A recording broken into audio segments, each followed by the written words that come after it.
doing great, and especially now I see and out come the Wolves. I see Dr. Dude, behind you. Dude, knew this was going down. So yeah, we got some vinyl up here. You know, figured we talked probably a little bit about music. You know, doesn't have to all be about sports and sports cards. This is why, Dan had to be on. It's one of my favorite things. Yeah. I can't bring the music knowledge to the level of you and Dan, so it's like at one point I'll be like, Dan, just you guys take it away. Have at it. Man, it's around that time. It's summertime. There's tons of like tours going on. There's festivals going on. So there's a lot of stuff going on in the music industry right now. Yeah, I just went to a punk festival in Columbus a couple of weeks ago. Nice. I saw No Effects headline both days, but nice. saw like Descendants and like it was really cool. Yeah, cool. It was a cool couple days. Yeah. Next time I'm in Vegas, they just opened up the Punk Rock Museum. I went would have been the night before, maybe it was the night before game 1 of the final. Okay. Yeah, when we were just there. It was awesome. It was, and I was like holding it to a really high standard because of how much I heard it hyped and because I knew who was like involved in building it and everything like that. So I had this like really high expectation in my mind and it exceeded all of it. It was really cool. Yeah, one of my favorite bands, the front man was actually doing the tours for like a weekend. Rob Flynn from Machine Head, which was I wish I would have made it for that. That would have been awesome. But that's definitely next time in Vegas, I got to check it out. I've heard so many good things about it. So it's very well done. Yeah, really well done. Nice. Nice. Where is it at in Vegas? It's like it's off the strip, kind of down near toward where the Stratosphere is. Yeah, I believe it's North Vegas, kind of like near Fremont Street. It's definitely closer to Fremont Street than it is like the main strip. Okay. Yeah, it's like towards Stratosphere between that and I-15. Yep. Kind of. Okay. Yeah. Okay. Yeah, that whole area is getting an area that probably 10 years ago you wouldn't have hung out in very much. Not at all. And I heard it's like very interactive, right? They have like different like guitar setups and stuff like that you can play with and stuff. We went my buddy and I, who I went with, I played like Rob from Strung Out's guitar. Like it was rad. So they had all these guitars in there that like they had like Joan Jett's guitar in there. Like awesome. Yeah, it was pretty cool. That's super cool. That is super, super cool. Yeah, we'll have to check that one out. All right. Well, I guess we're already recording, so let's just we'll get it sort of officially started here. Welcome in. You're listening to Mojo Sessions. Every year we look forward to this. It's Cody here. It's Dan. It's Doug. But it's Doug Plagens, who, of course, as the voice of the Florida Panthers, also friend of the show, listener of the show, and will be at the National. And we always love catching up with Doug. So, Doug, how's it going, man? Great to have you on. Thanks so much for having me. We were just chatting off air, but this is one of my favorite things because I love talking to you guys. And when I jump on here, it means the Nationals right around the corner, or in some cases, we're chatting at the Nationals. So always great to chat with you guys. Thanks so much for having me on. It's like our version of Christmas. Like it's, you start to see people, you're like, oh, okay, the decorations come out and, we get the chance to catch up with you. It's like, it's the most wonderful time of the year to put it simply. Before we talk cards, we got to talk about the season that you had a chance to be a part of, an incredible run by the Florida Panthers. Look, last time we talked to you, in an interview where I'll go behind the scenes. We had some audio issues and unfortunately lost that interview to time, but awesome conversation we had about, man, Panthers were the number 1 seed. They got Matthew Tkachuk. This is incredible. Things are going up for the Panthers. And then the regular season happens, kind of an underwhelming year.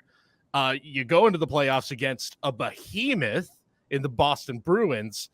And then one of the most miraculous runs I think we have seen in Stanley Cup playoff history. Just, I know there's a lot to cover there, but just when you reflect back on this, I know they end up losing, but like, was there moments where you were just kind of taking a step back, like, I can't believe what we are watching right now. Were you as blown away by it, or was it something you're like, there's a chance they could shock the world here?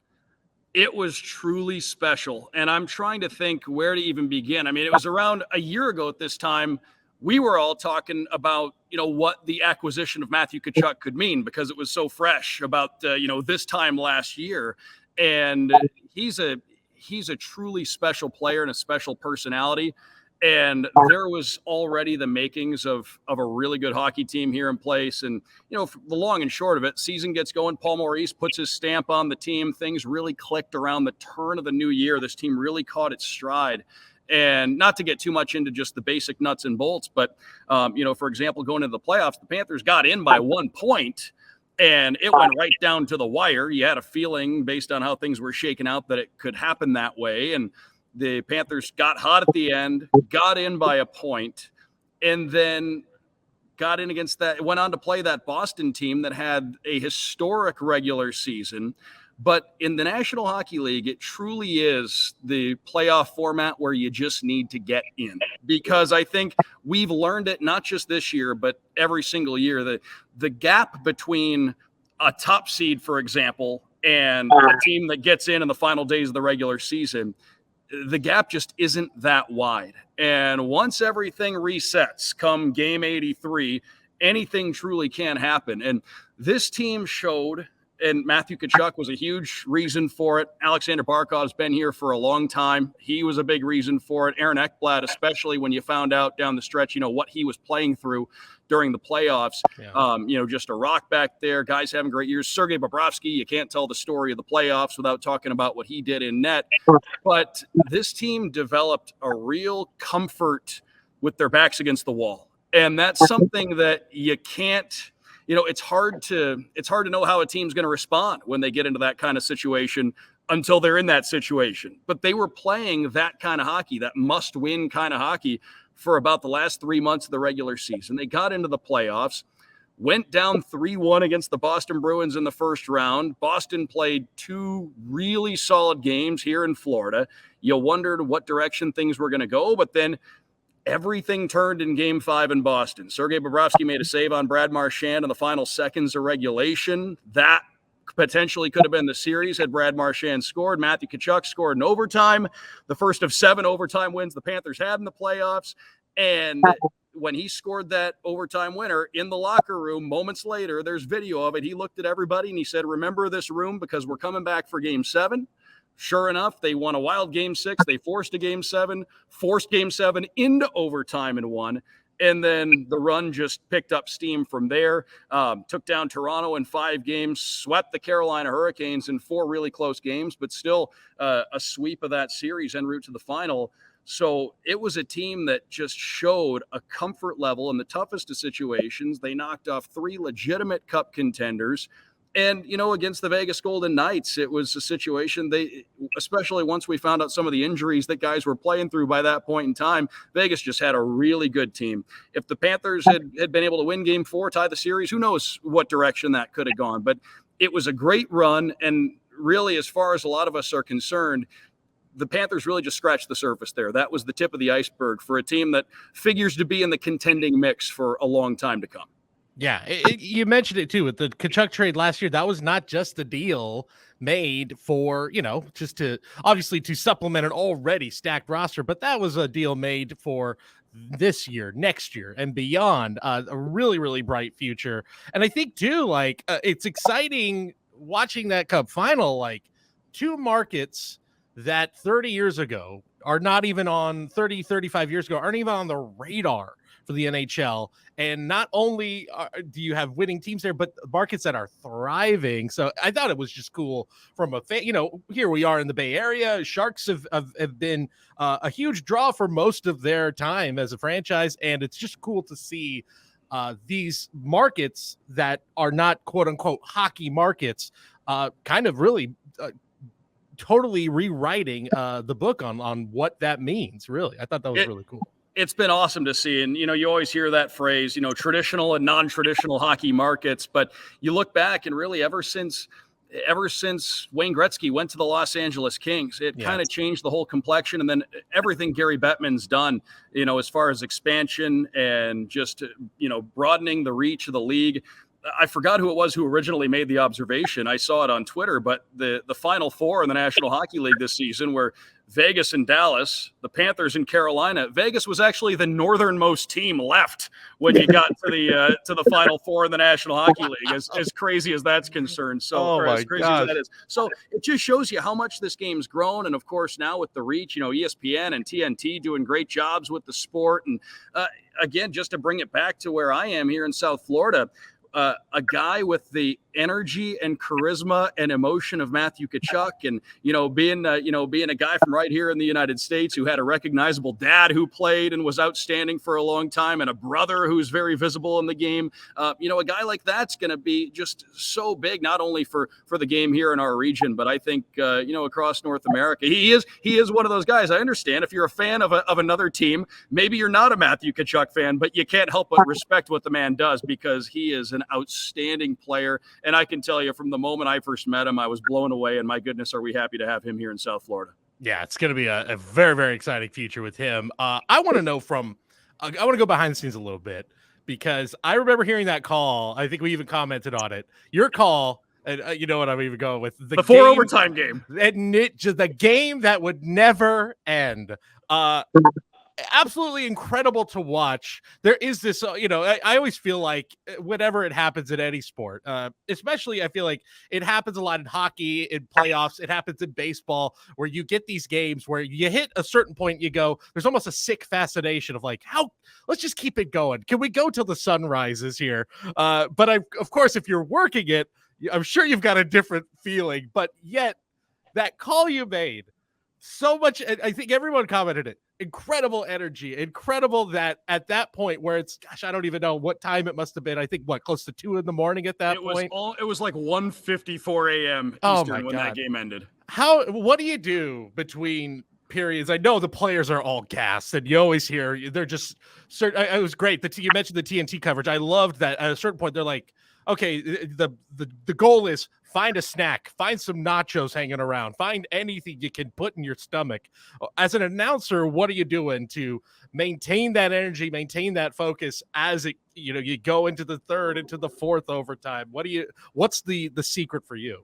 Well, for that, I had never called a game that long, obviously. The longest game I had ever called, and this might bring back some memories for you guys being in the region you're in, but the longest game I'd ever called was actually at Stockton Arena, an Idaho Steelhead Stockton Thunder game back in 2010, because I was broadcasting with the Idaho Steelheads at the time. It was the conference final in the ECHL, and it was like a minute into triple overtime, and I was with Idaho, and the Steelheads lost that game 1-0 actually, but that was the longest game that I'd ever called up until that point. And I guess for me, like, first and foremost, obviously, I'm an employee of the Florida Panthers. So when I go to the arena, I'm like everybody, I'm in it to win it. I'm here to win. When I go to the arena, I'm going there to win a hockey game that night. So as this thing's going on, first of all, once you get into, I think after the second overtime, that's when I start looking like, okay, where does this figure into the mix of longest games in Panthers history, longest games in Carolina Hurricanes history? And then the longest Panthers game up to that point was 4:31 of triple overtime. So blew past that. That was just left in the dust. And that was a long hockey game back in 1996, but just blew past that.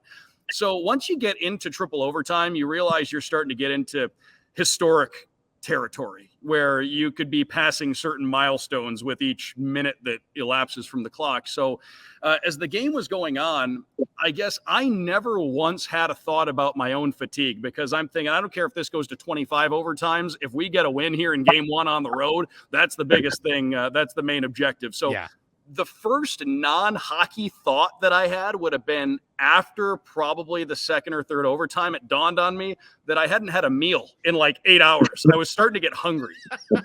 So that was really the only non-hockey thought that crept into my mind. But as that game was going on, oddly enough, I could sense it. And again, to go back to him, Matthew Tkachuk showed a true it factor there, scoring those overtime goals in the playoffs. But he scored that winner in game 1 of the Eastern Conference Final, 12 or so seconds left in the 4th overtime. And I could sense as we're getting into that final minute of the 4th overtime, it almost felt like the Panthers were playing with some urgency, and maybe they caught Carolina off guard just a little bit. In overtime in the Stanley Cup playoffs, that's all it takes. If you get one opportunity, that could be the opportunity that ends it.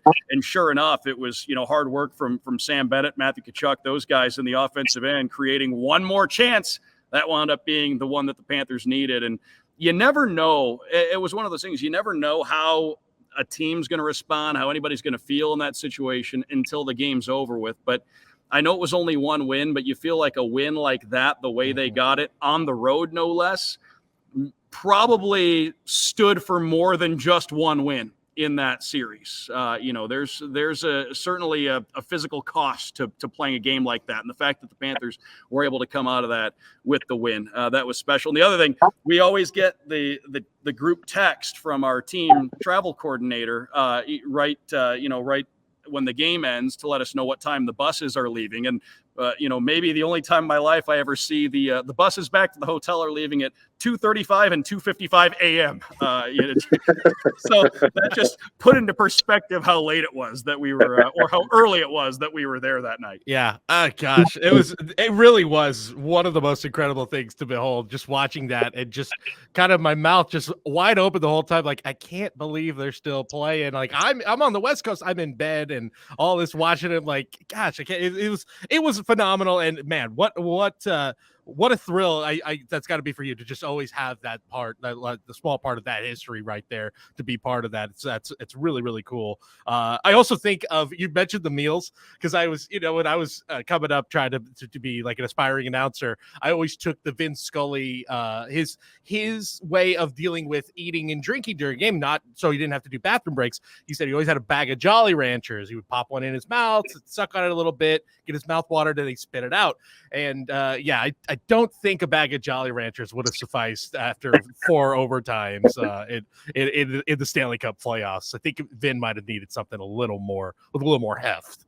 Yeah, that was just a grind. But it was something I will never forget. It wound up being the 6th longest game in the history of the league. Gosh. And 2 of the games that were longer happened in the 1930s. So this isn't something that happens every single day. That illustrates just how rare it is for a game to go to that length. And again, the fact that the Panthers won that game, we can tell that story with a positive ending to it. That certainly means that much more. But like you said, that's why you get into it, to be involved with the big moments and the big games, and that to have that emotional investment in your team, and to see that group of guys, grow over the course of the year and what they were able to accomplish. It's going to be a short off season. When you have a long run like that, the off season's short, especially in the National Hockey League. But a short off season's welcome, I guess, because I can't wait to see these guys get back on the ice come October. Yeah, it's going to be spectacular. And just to kind of put a cap on it, was the team and you guys, there was something really special going on in Miami. The fact that you guys and the Miami Heat, both 8 seeds, both concurrently having these miracle runs. Were they kind of, was there a little bit of like, I know you're so locked in when you're in those runs, but was there from the other side, were you guys looking over going, hey, what are they doing over there? They're doing the same thing as us. Was it like kind of feeding off of each other there? Did you guys feel that at all? Absolutely. And it became, kind of a subplot kind of side story to the whole thing, was the fact that you had the Panthers and the Heat doing something similar, but both teams that a lot of people would say not traditional 8 seed types, especially when you look at the game-breaking type, clutch performers that both teams had. And of course, you look at the comparisons, and a lot of it's, the culture that both organizations have instilled. And obviously Pat Riley's been there in Miami for a really long time, and Eric Spoelstra has too. But, on the Panthers side, the group of personnel that Bill Zito's put together here in a few years, and Paul Maurice, an experienced head coach, coming in, putting his stamp on the whole thing. And you had Jimmy Butler. I saw the videos, off-day shoot-around wearing a Matthew Tkachuk jersey, and you had the Panthers getting on the team plane wearing Heat T-shirts. And there was just a lot of camaraderie between the whole thing. And you saw the whole community really just embrace it that much more. And, just from the perspective of a sports fan down here, every night you had something, you had a huge game to watch for 2 straight months. Every night you had something between the Panthers and the Heat on those deep runs. So it was something, and it was one of those things. The Panthers said it. Paul Maurice pointed it out a lot. Some of the veteran guys, especially, but it became a real, just a kind of a rallying point for the Panthers. But as the playoffs went on, the guys knew, especially going into the Cup final, like these next couple of weeks could be the best weeks.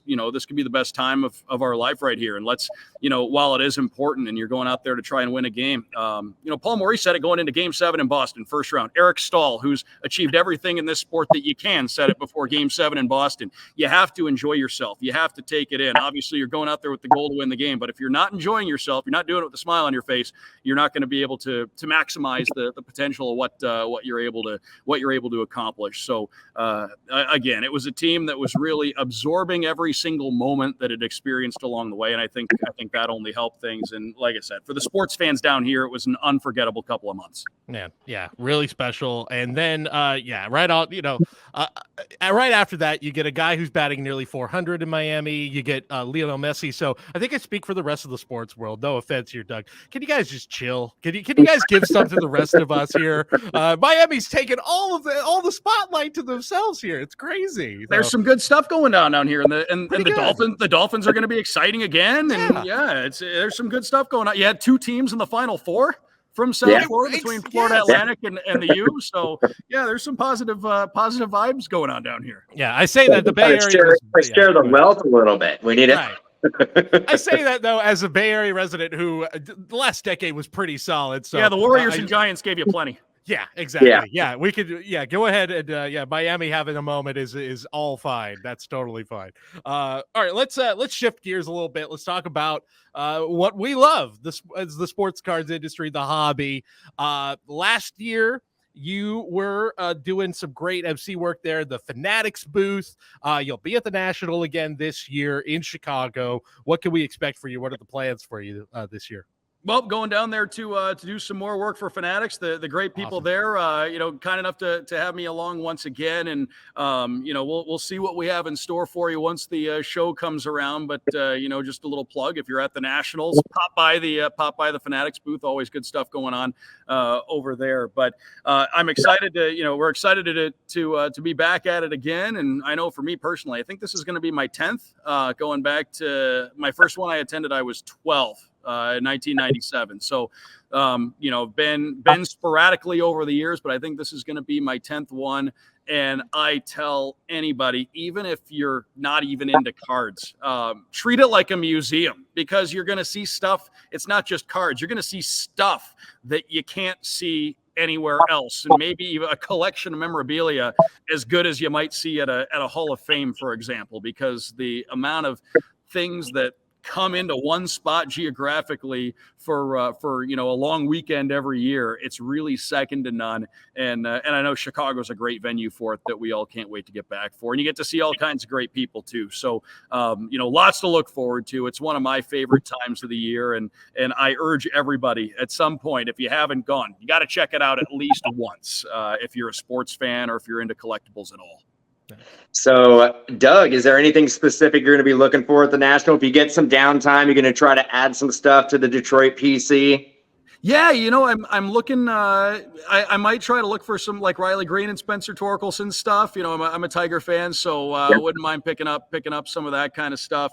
There's my favorite players to collect are, I'm always looking for cool Shaq stuff. I tend to, and we've talked about this a lot, I think you all, as time goes on, you find your lane and what you want to collect. And, I collect a lot of new stuff, but I think nostalgia is the main driver for me when it comes to cards, when it comes to collecting. So whether it's the feel of opening a pack of cards, giving you that nostalgic feeling, or going back and maybe pursuing some of the stuff that you wanted when you were, 10 years old, and it was just a picture in the Beckett and a card that you thought you'd never be able to get, and now maybe you have the opportunity to go and find it as an adult. So maybe some Shaq stuff. There's I like autographs. Autographs are my thing. So like that tends to be what I circle back to the most. So some cool autos, doesn't have to necessarily be like Hall of Fame type guys, maybe just a guy that strikes a chord with me going back to when I was a kid or something like that. But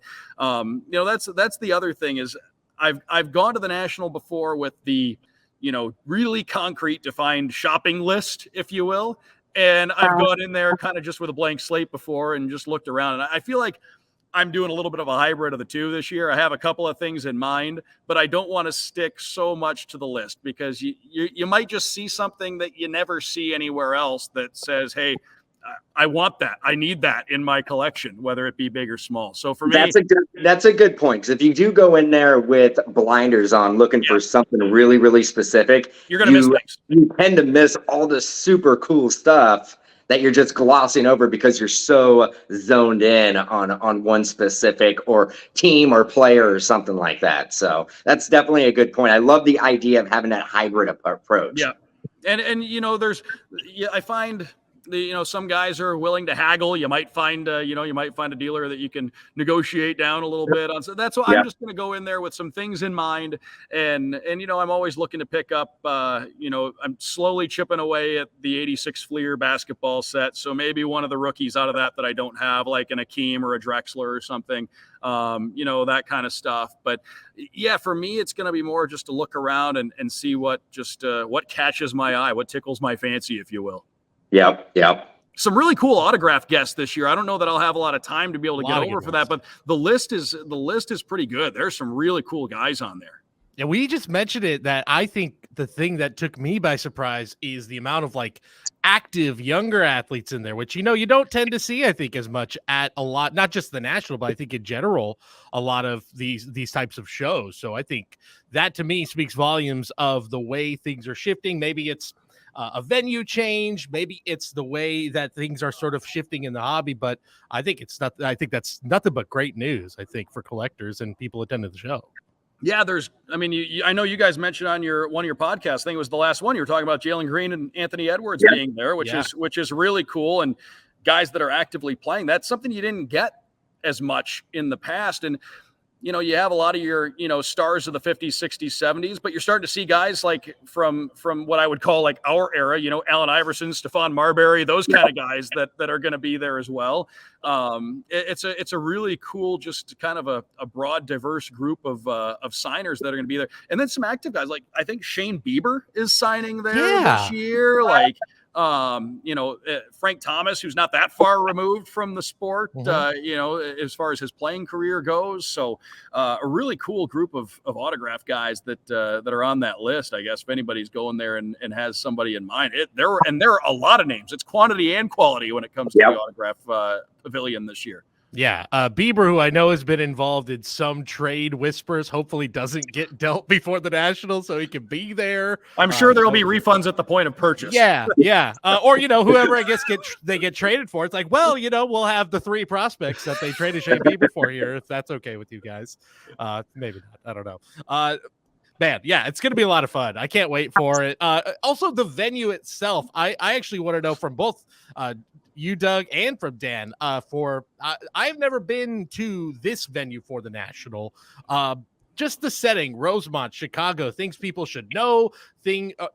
What do you like about it? What are sort of the tips and tricks for the show in Chicago specifically? Well, I guess for me, I've worked this one once with Fanatics. I've been to a National in this venue at least 2 or 3 times as just a show goer, in years past.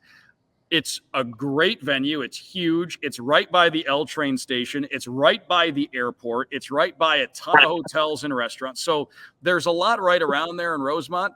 If you haven't come to Chicago, and I did my undergrad in Chicago, so I'm pretty familiar with that neck of the woods. But if you aren't from Chicago, if you've never been to Rosemont, you're not right in downtown Chicago. You can hop on the L train. You can pick that up right there, take the blue line all the way in if you look at a map and get kind of get your bearings on that. So you are just a train ride away getting into the city, but you are in, the outskirts of Chicago, right by the O'Hare Airport. So it's really convenient in that regard. It's a great venue. It's massive. I think we've probably all read and heard the same things, that they actually plan to somehow expand the floor this year, which I don't know how it could get much bigger, but they say they're going to make it bigger.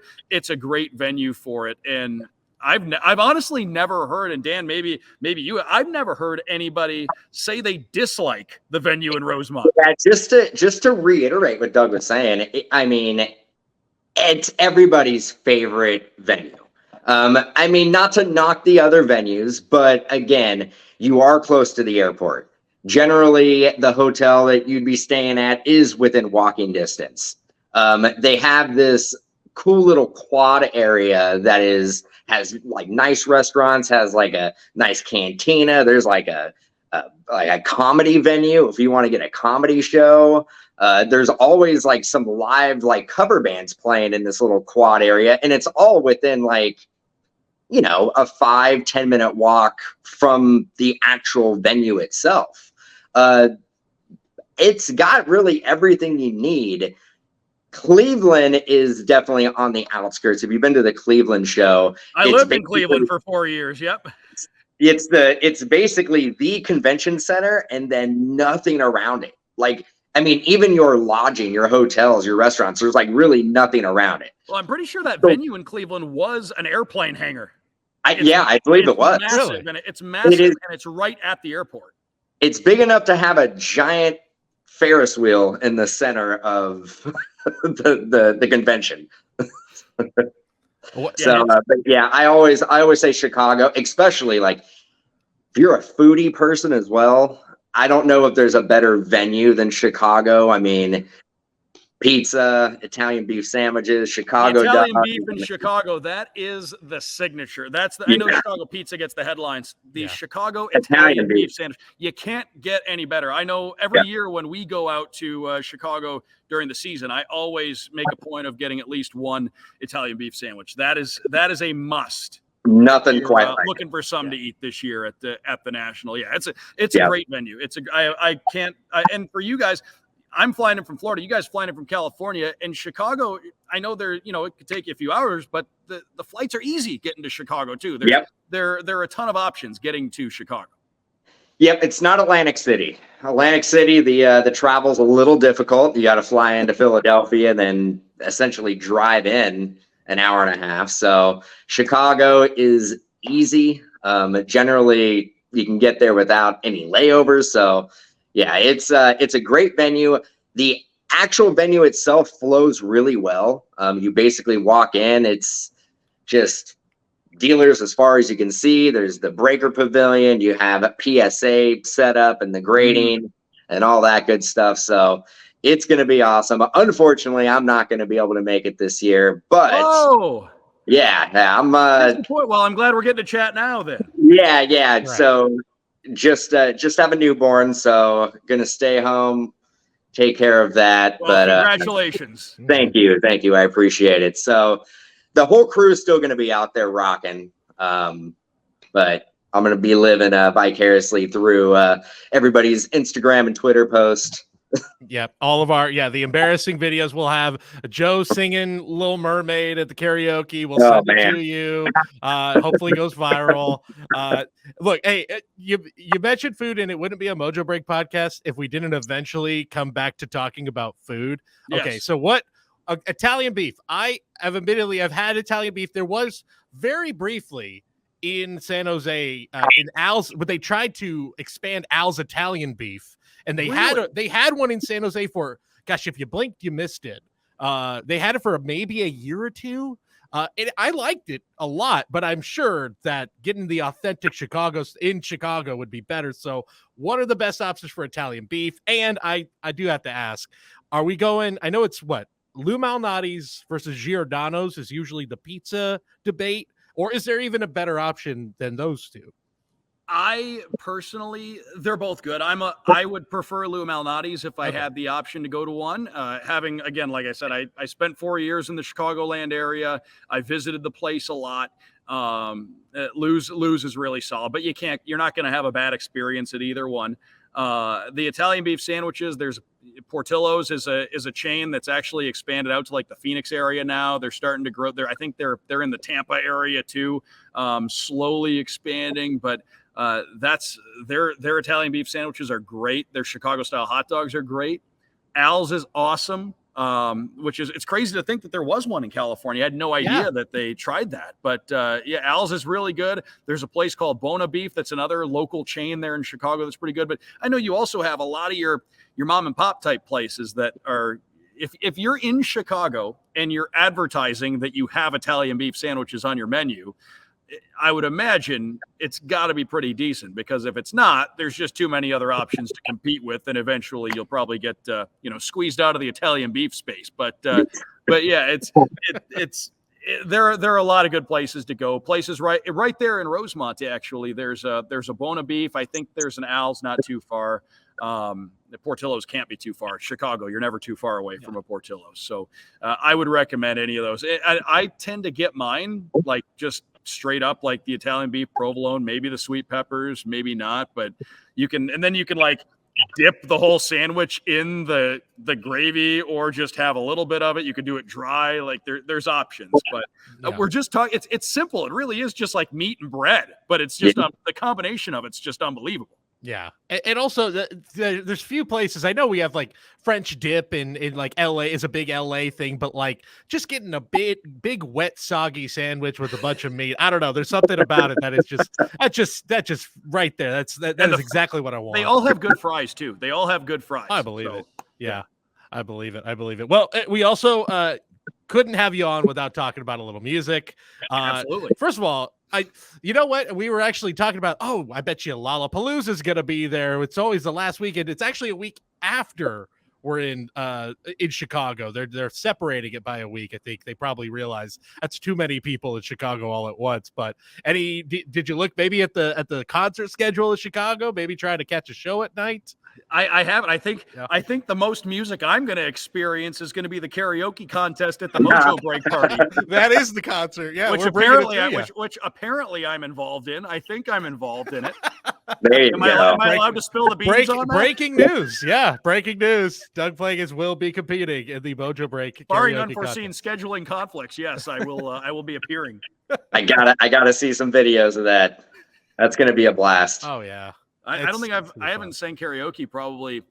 It's probably been close to a decade. This is a big return for me to the karaoke. We're kind of making, like last year in Atlantic City, we went to a karaoke bar. We're kind of making it an annual thing now, it seems like.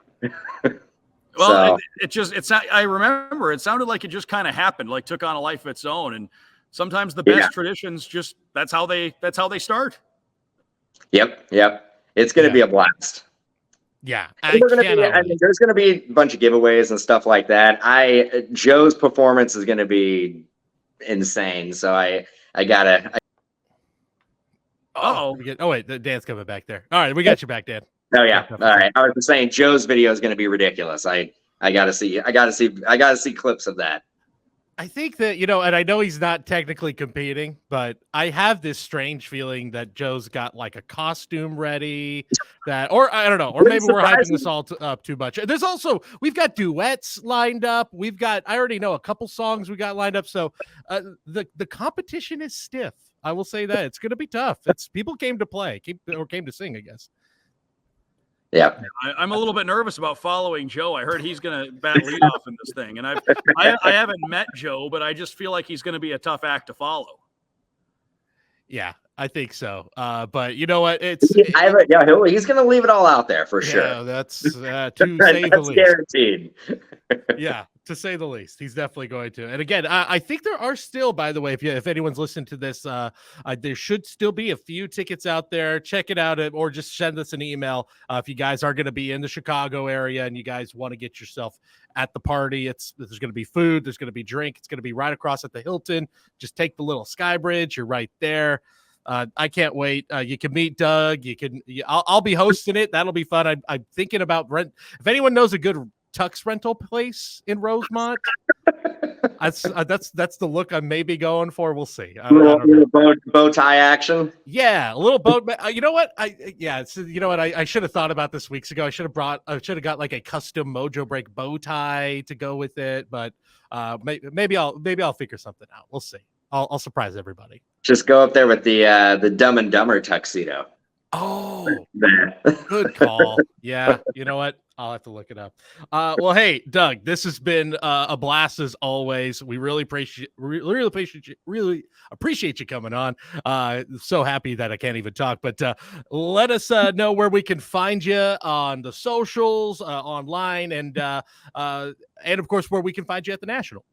Yeah, I'll be at a lot of times I'll be at the Fanatics booth. So stop by, say hi to all of us there. And then I'll be popping around the show from time to time on social media at Doug Plagens, DougPlagens, on Twitter, on Instagram. Those are the primary two places to find me. And if you're ever so inclined, between October and hopefully mid-June, you can find every Panthers game right there on the NHL app. Makes it so easy to listen to Panthers hockey every night. There are a lot of different places you can tune in across our radio network, but the NHL app takes all the guesswork out of it for everybody. So with a lot of listeners here from outside of our South Florida region, I'll just leave it at that. You can find every game on the NHL app, and you hear some guy on there talking real fast for the entire duration of the game. That's me. And as I always say, I just hope everybody enjoys listening as much as I enjoy doing the broadcast, because it's there's truly nothing I'd rather be doing. Yeah, we absolutely do. It was a thrill hearing those calls. Checking if I missed the game and I got to hear the call the next day on your Twitter. Always appreciated that. So it was a lot of fun to, and I'm sure for you, it's such a thrill to get to experience that. But all right, well, hey Doug, we will see you at the National, and start warming up those vocal cords. Get those golden pipes ready for the karaoke contest. I'm working on it. Dan, congrats on the new edition. We'll see you. We'll see you during the hockey season at some point. As long as we have a night there in San Jose, I'll definitely pop by the store. Had a chance to do that for everybody tuning in. This is not a paid endorsement. I stopped by the show or by the shop, and it was an awesome place to go. So it's definitely great to see you, and I appreciate you stopping by the store, and it's always great to hang out and